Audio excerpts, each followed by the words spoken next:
About a month ago, a woman in her 40s and victim of domestic abuse was killed by her ex-husband in an apartment parking lot in Seoul. The government has at last produced a new set of domestic abuse prevention measures 1 month after the tragedy. The court can hand down temporary measures such as removal or restraining orders against domestic abuse perpetrators. At present, however, even when perpetrators disobey these court orders, they can get away by paying small fines.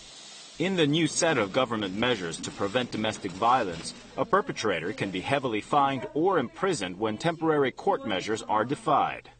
Also, the restraining order, which used to be applied by certain location, has now been expanded to apply to certain people, so that an offender cannot go near the victim or her family at any place.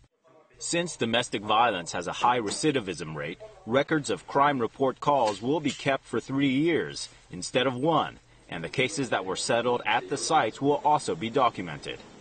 유사한 가정폭력 사건이 발생했을 때는 상습성을 또 재범 위험성을 입증하는 자료로 적극적으로 활용할 계획입니다. Women's rights advocate groups welcome the new government measures, yet were not fully satisfied. They point out that prosecutors are still allowed to suspend indictment of perpetrators if they promise to get counseling.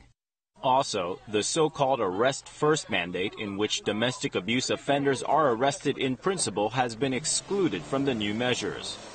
인권 침해 우려뿐만 아니라 다시 와서 사실 범죄에 더 심한 폭력을 저지르는 경우도 상당히 있기 때문에 Most of the revisions needed to enforce these measures are pending at the National Assembly's Legislation and Judiciary Committee.